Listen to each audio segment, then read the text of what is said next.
निर्ग्रंथ साधु हुए। मनोभावों की विचित्रता को धन्य है जो किसी प्रकार का लेश मात्र निमित्त प्राप्त कर सहसा अन्य रूप में परिणत हो जाते हैं। तदंतर दोनों देव श्री राम के समीप गए। उनका बालकों के सदृश आचरण निहार कर वे विचार करने लगे कि इस मोह के प्राबल्य को धिक्कार है, जिसके प्रभाव से मर्यादा पुरुषोत्तम श्री राम भी विवल सदृश चेष्टाएं कर रहे हैं। श्री राम को संसार की स्थिति सम्यक प्रकार से समझाने के उद्देश्य से कृतांत वक्र का जीव श्री राम के समक्ष एक शुष्क वृक्ष को सींचने लगा। एक और जटायु का जीव भी मृत वृषभों को हल में जोत उनके द्वारा पाषाण भूमि पर बीज बोने का उपक्रम करने लगा। कुछ काल उपरांत कृतांत वक्र का जीव घृत निकालने के लिए पानी को मथने लगा तथा जटायु का जीव तेल निकालने के लिए कोलू में रेत पेलने लगा। इस प्रकार दोनों देवों ने विषिक्तों सदृश अनेक प्रकार की ऐसी चेष्टाएं की जिनका कि कोई अर्थ ही नहीं होता था। उन देवों की इन निरर्थक चेष्टाओं को लगकर श्री राम ने कहा, अरे तुम दोनों वज्र मूर्ख हो जो शुष्क वृक्ष को सींचते हो, कोलू में रेत पेलते हो, मृत वृषभों को हल में जोतकर शिला पर बीज बोते हो तथा जल मथकर घी निकालना चाहते हो। ऐसी निरर्थक चेष्टा से तुम्हें क्या लाभ प्राप्त हो सकता है?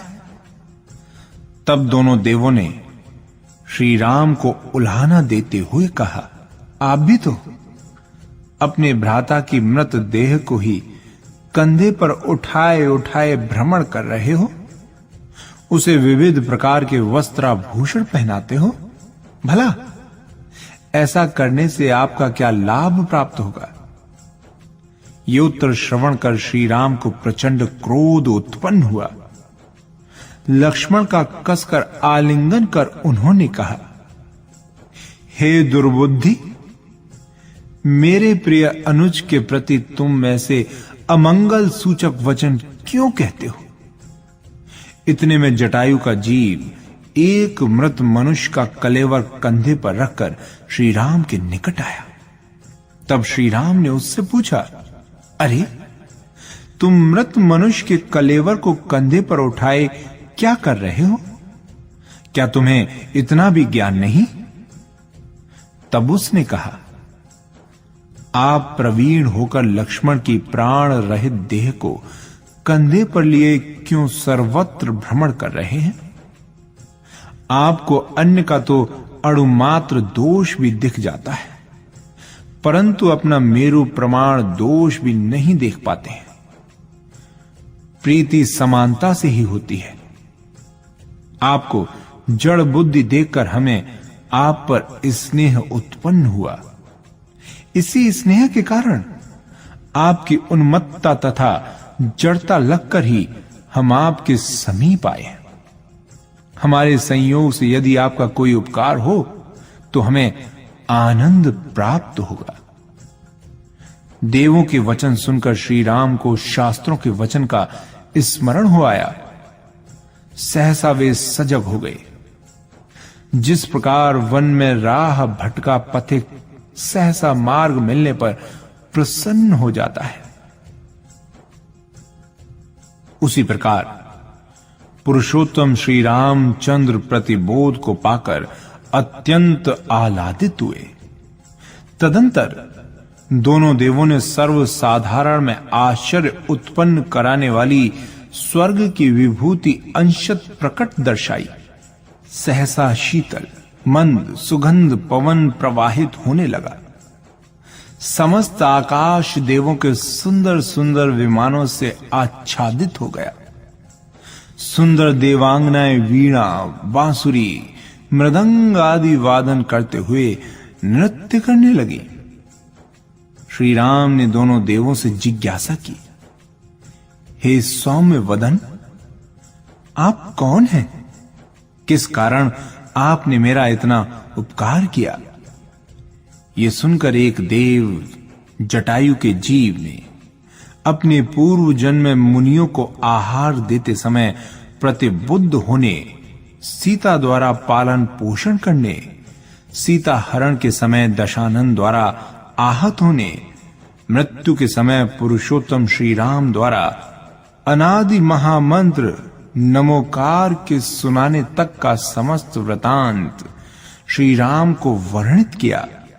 तत्पश्चात उन्होंने कहा, मैं आपके ही प्रसाद से चतुर्थ स्वर्ग में देव हुआ हूं। तदंतर दूसरे देव कृतांत वक्र के जीव ने कहा, मैं आपका कृतांत वक्र नामक सेनापति था। आपने मुझ पर अपने भ्राताओं तथा पुत्रों से भी अधिक स्नेह किया था। जब मुझे संसार से वैराग्य उत्पन्न हुआ तथा मैं जिन दिशा लेने को तत्पर था, तब आपने मुझे आज्ञा दी थी कि यदि मैं देव गति में जाऊं तो आपकी आपत्ति काल में रक्षा करूं अथवा आपको उपदेश देकर सावधान करूं। मैं आपके प्रसाद से चतुर्थ स्वर्ग में देव हुआ हूं। अपने अनुज लक्ष्मण के निधन से आप प्रमादग्रस्त हैं। ये देखकर मैं आपको प्रतिबोध कराने आया हूं। अब हमें अपने उपकार के बदले प्रत्युपकार करने का अवसर दीजिए। श्री राम ने अत्यंत प्रसन्न होकर देवों से कहा, अहो, आप दोनों हमारे परम मित्र हो। शास्त्रों में भी कहा है कि पुण्याधिकारी जीवों की सहायता तथा उनकी सराहना देव भी करते हैं। तदंतर श्री राम शोक को त्याग कर लक्ष्मण की अंत्येष्टि क्रिया करने को उद्यत हुए। विभीषण विराधित सुग्रीव आदि समस्त विद्याधर नृपति तथा नगर निवासियों ने सम्मिलित होकर उस काल के नारायण की मृतदेह का कर्पूर आदि सुगंधित द्रव्यों से दाह संस्कार सरयू नदी के तट पर किया। दाह संस्कार के पश्चात राजमहल में आकर श्री राम ने शत्रुघ्न से कहा, हे शत्रुघ्न, मैं अब मुनिव्रत धारण कर सिद्ध पद की प्राप्ति के लिए तपश्चरण करना चाहता हूं। अतएव तुम समस्त राज्यकार संभालो।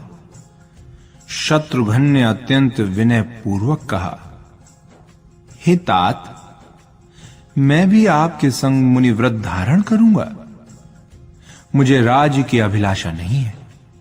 हे भ्राता, संसार के क्रियाकलाप, भोग, मित्र, बंधु, बांधव आदि से कभी कोई तृप्त नहीं हो पाया। अतः मैं भी आपके संग ही सर्वस्व त्याग कर आत्म कल्याण में प्रवृत्त होना चाहता हूं। 31वां परिच्छेद। शत्रुघ्न को राज्य से उदासीन तथा मुनिव्रत धारण करने को उद्यत देखकर श्री राम ने क्षणिक विचार किया। अंत में उन्होंने अनंग लवण के पुत्र को राज्य सौंपकर श्री जिनेश्वरी दिशा धारण करने का दृढ़ निश्चय किया। विभीषण तथा सुग्रीव भी क्रमशः अपने पुत्र सुभूषण एवं अंगद को राज्य सौंपकर श्री राम के संग भगवती जिन दिशा धारण करने वन को चले। नगर के भाई अंचल में भगवान मुनि सुव्रत नाथ के वंश में उत्पन्न 4 रिद्धियों के धारक सुव्रत मुनिराज पधारे हुए थे। जिस प्रकार स्वर्ण कुंभ स्वामी के निकट प्रथम बलभद्र विजय मुनि हुए थे, उसी प्रकार श्री राम हर्ष से रोमांचित होकर अनेक नरपतियों सहित मुनि पद अंगीकार करने सुव्रत मुनि के सम्मुख गए। मुनिराज की 3 प्रदक्षिणा देकर अत्यंत विनय पूर्वक करबद्ध प्रणाम कर श्री राम ने उनसे जिन दीक्षा प्रदान करने की विनती की। श्री राम ने कहा, हे योगेंद्र, मैं भव प्रपंच से विरक्त होकर अब आपकी शरण चाहता हूं। आपके प्रसाद से मैं परम योगीश्वरों द्वारा निर्देशित मार्ग पर विहार करना चाहता हूं। मुनिंद्र ने कहा, हे नरेंद्र, तुम्हारे लिए यही योग्य है। इस असार संसार को त्याग कर जिन धर्म रूपी समुद्र में अवगाहन करो, वो अनादि सिद्ध बाधा रहित परम शांत स्वरूप एवं अविनाशी सुख का प्रदाता है। श्री राम ने मुनिराज को भक्ति पूर्वक प्रणाम कर तत्काल समस्त वस्त्राभूषण उतार तथा केश लौंच कर पद्मासन मुद्रा में पंच महाव्रतों को सहर्ष अंगीकार किया।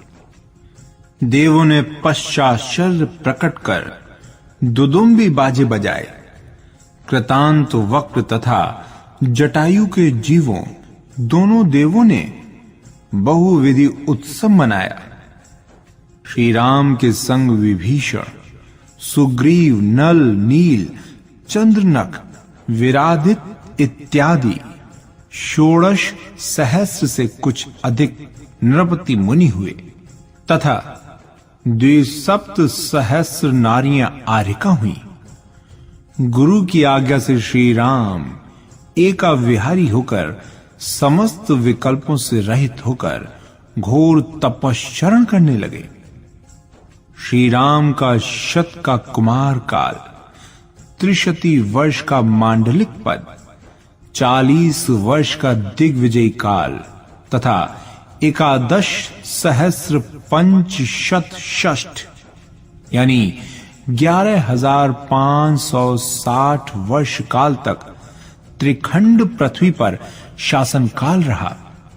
तदंतर वे मुनि अवस्था को प्राप्त हुए। एक समय महामुनि श्री राम ने अवग्रह धारण किया कि यदि वन में कोई श्रावक शुद्ध आहार देगा तो ग्रहण करेंगे, अन्यथा आहार के निमित्त नगर में विहार नहीं करेंगे। देवयोग से प्रतिनंद नामक राजा को एक दुष्ट अश्व भटकाकर उसी वन में ले आया जहां श्री राम ध्यानारूढ़ थे। उसके अन्वेषण में अनेक सुभटों सहित उसकी रानी भी एक तीव्र गति अश्व पर आरूढ़ होकर उसी वन में आई थी। राजा का अश्व वन में एक सरोवर के पंख में फंस गया था। इतने में रानी राजा के समीप पहुंच गई। राजा रानी परस्पर भेंट कर अत्यंत प्रसन्न हुए। कुशल वार्ता के अनंतर शुदा निवृत्ति हेतु राजा प्रस्तुत हुए तथा किसी उत्तम पात्र को आहार देने के अभिप्राय से प्रतीक्षा करने लगे। इतने में महामुनि श्री राम आहार के निमित्त इसी ओर आ निकले। राजा ने मुनि को आते देखकर प्रणाम कर उन्हें भक्ति पूर्वक निरंतराय आहार दिया। आहार दान के उल्लास में देवों ने पश्चाश्चर्य प्रकट किए। एक दिन महामुनि श्री राम विहार करते हुए कोटशिला यानी जिसे लक्ष्मण ने उठाई थी उसके समीप आए और उस पर विराजमान होकर कर्मों का क्षय करने के लिए ध्यानस्थ हुए। इसी समय अच्युत नामक 16वें स्वर का स्वयं प्रभ नामक प्रतीन्द्र चित्त में विचारने लगा कि पूर्व जन्म में मैं श्री राम की पटरानी था। हम में परस्पर अत्यधिक स्नेह था। अब श्री राम एकाकी रह गए तथा मुनि व्रत धारण कर कोटशिला पर ध्यानारूढ़ हैं। वे अपने अदम्य पुरुषार्थ से कर्मों का क्षय करना चाहते हैं। अब मैं उनके समक्ष जाकर ऐसी कोई माया फैलाऊं ताकि उनका ध्यान चलायमान हो जाए और वो शुद्धोपभोग से शुभोपयोग में आ जाए। जिससे उन्हें भी इसी 16वें स्वर्ग में आना पड़े। पूर्व भव में मेरी उनसे प्रगाढ़ प्रीति थी, जो अब भी प्रीति हो जाए तो हम दोनों नंदीश्वरादि क्षेत्रों की वंदना कर 22 सागर आयु पर्यंत एक संग प्रीति पूर्वक रह सकते हैं। ऐसा विचार कर स्वयं प्रतीन्द्र श्री राम के निकट आया। उसने मुनि श्री राम को ध्यान से च्युत करने के अभिप्राय से अपनी माया का विस्तार कर वन में वसंत ऋतु की छटा प्रकट की एवं स्वयं सीता का रूप धारण कर उनके निकट आकर बोला, हे नाथ, पृथ्वी पर दूर दूर तक भ्रमण करते हुए किसी महापुण्य के योग से आज मैंने आपको पुनः पाया है। मैं स्नेह सागर में डूब रही हूं। मैंने शीघ्रता में आपकी आज्ञा की प्रतीक्षा किए बिना दीक्षा ग्रहण की। इसमें मेरा विशेष अपराध नहीं है। मैं तो विद्याधरों के बहकावे में आ गई थी। अब भी मेरा चित्त आप में अनुरागी है। ये दिशा तो वृद्धों के योग्य है। कहां आपकी यौवनावस्था एवं कहां ये दुर्धर तप। सहस्रों विद्याधर कन्याएं आपसे पाणी ग्रहण करने मेरे संग आई हैं। उन्हें अपनाओ तथा संसार के अपार सुख भोगो। ऐसा कहकर देव माया के प्रभाव से उसने सहस्रों अनिंद्य सुंदरी विद्याधर कन्याओं को श्री राम के चतुर्दिक प्रस्तुत कर दिया। उन सुंदरी कन्याओं ने अपने हाव भाव, विलास, विभ्रमादि इन सब से महामुनि श्री राम का चित्त अपनी ओर आकर्षित करने का बहुविध प्रयत्न किया, परंतु महामुनि श्री राम का सुमेरु के सदृश दृढ़ चित्त किंचित मात्र भी चलायमान न हुआ। प्रतीन्द्र ने अनेक प्रकार की विक्रियाएं कर उन मुनिराज को ध्यान से विचलित करने के प्रयत्न किए, परंतु वे समस्त व्यर्थ सिद्ध हुए। श्री राम को शुक्ल ध्यान प्रकट हुआ, जिसके प्रभाव से उन्हें माघ शुक्ला द्वादश की शेष रात्रि में केवल ज्ञान यानी त्रिकाल दर्शन प्रकट हुआ। इंद्रादिक समस्त देवगण केवली भगवान श्री राम की पूजा के निमित्त आए। स्वयं प्रतीन्द्र भी केवली भगवान की पूजा कर उनकी 3 प्रदक्षिणा देकर अपने कुकृत्य की बारंबार क्षमा याचना करने लगा। केवली भगवान की दिव्य ध्वनि द्वारा धर्म श्रवण कर सब अपने अपने स्थान को लौट गए। इसके पश्चात वो स्वयं प्रतीन्द्र वहां गया जहां लक्ष्मण का जीव उत्पन्न हुआ था। पूर्व भाव का समस्त वृतांत सुनाकर उसे जाति स्मरण कराया तथा सत्य धर्म का उपदेश देकर सम्यक दर्शन ग्रहण करवाया। तत्पश्चात वो खरदूषण के पुत्र शंभुक के जीव के समीप गया, जो कि असुर कुमार जाति का देव हुआ था एवं नारकीय जीवों को परस्पर लड़ा भिड़ा कर क्रीड़ा किया करता था। उसे भी संबोधित कर सम्यक दर्शन ग्रहण कराया। वहीं दशानन के जीव ने उस प्रतीन्द्र से जिज्ञासा की, अहो तुम कौन हो? तब प्रतीन्द्र ने कहा, मैं सीता का जीव स्वयं प्रभ नामक प्रतीन्द्र हूं। मैं तपश्चरण के प्रभाव से 16वें स्वर्ग में प्रतीन्द्र हुआ हूं। श्री रामचंद्र को केवल ज्ञान प्रकट हो गया है। वे निकट भविष्य में ही आयु पूर्ण कर परम धाम प्राप्त करेंगे। तू विषय वासना के कारण विषम भूमि में पड़ा कठिनतम दुख भोग रहा है। अब भी सावधान हो जा। इस उपदेश को सुनकर दशानन का जीव प्रतिबोध को प्राप्त हुआ तथा उसे आत्म स्वरूप का बोध हुआ।